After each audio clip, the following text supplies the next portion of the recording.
Hello, hello, hello, good people. Hello, good people. I am Dr. Hollie Kelly, and this is Dr. Kelly's Perspective for Tuesday, December 19th, 2017. The gift. We are less than 1 week away from Christmas, and in having a conversation with someone the other day, it prompted this perspective. Hey, Miss Deb. Okay, so the gift, not an easy gift, not a gift that you feel like all the time, but forgiveness. And I see over and over and over again, I hear over and over again when I talk with people, when I coach people, when I even look at people sometimes, there's a need to forgive.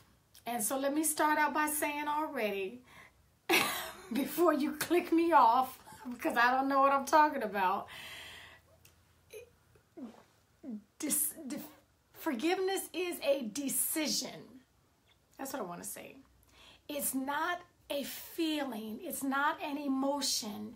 It's not easy, depending on what the offense was.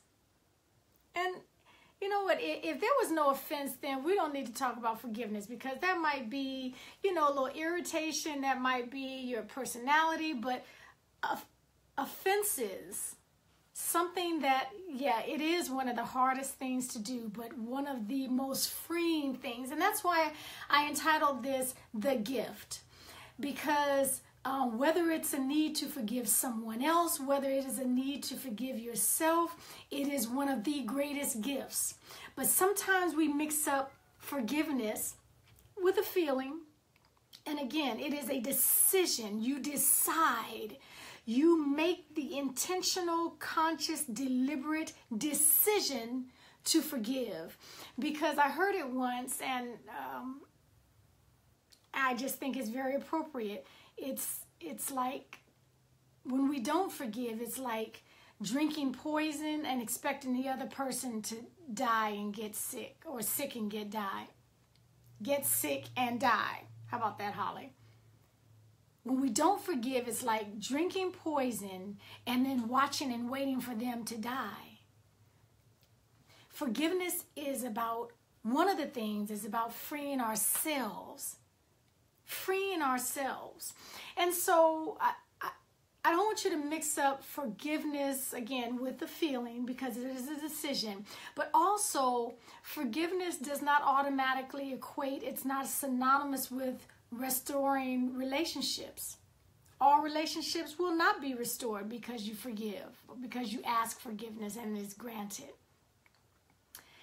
Forgiveness, I don't want you to mix it up or confuse it with the fact that, well, it's been so long, I don't even think about that anymore. If the decision and the act of forgiveness has not taken place, time doesn't sway that. Now, you can make your mouth say anything you want, but your gut knows, and your gut will never lie to you. And then I just think it's important to know, and Deb already pointed that out, that well, I'm just going to forgive and forget. I'm just going to keep it moving. I'm going to forget. That's just talk, because depending on the depth of the hurt, the pain, the mistrust, depending on the depth of the offense, forgiveness is one of the hardest things to do. But when I say we're not on quick and we're not on easy, that doesn't just apply to the things that are convenient to be quick and easy with. Forgiveness is the greatest gift that you can give yourself. And if it's about forgiving others as well, great. Hey, Margaret and Tim. So that's what I'm saying. And I'm not here. Forgiveness takes work, but it all starts with a decision. It starts with a decision to forgive. Okay, and it is not easy. It's not anything. I started to entitle this perspective, Practicing Forgiveness, because sometimes you'll go and it'll flop. Sometimes you'll want to, and it'll just blow up in your face. And so it is something that we have to practice. Hey, Rachel, not only practice over and over again, but it's something that until we get it. I'm happy to be home, Margaret. So that is, as we get closer to Christmas, I'm encouraging you, as difficult as it may be. And listen, I tell you all the time, I don't live in Disneyland. I didn't grow up in Disneyland.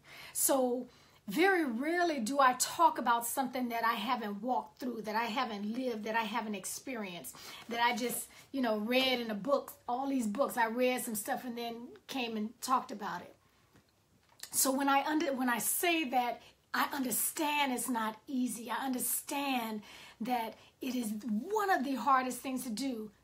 I understand that, not from an intellectual assent, but because I've walked through it. I have had to forgive, and I have been forgiven. Okay, as sweet as I am, I have needed to be forgiven.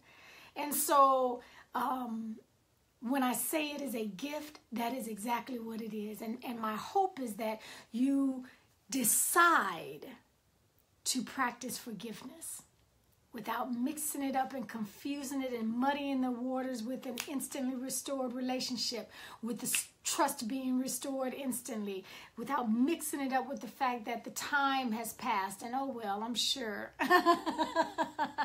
I'm a sweet little mess is what I am, Deb.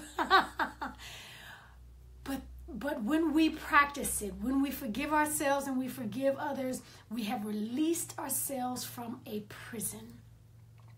And we have released ourselves from a bitterness, a cancer that eats us alive from the inside out. So, we've got Christmas coming up. As we rip and run to the stores the last few days and, think on creative gifts to get out and hurry up and send and FedEx, I'm going to encourage you to do one, to start practicing forgiveness. Practice forgiveness. No, it ain't easy, but we ain't on quick. We ain't on easy.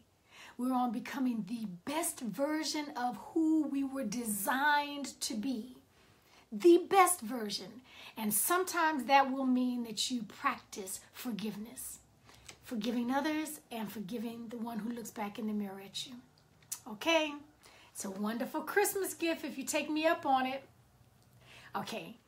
Yes, yes, yes, when the baby comes. Okay, take care of that baby. Until next time, take real good care of yourselves. And it might include the gift of forgiveness.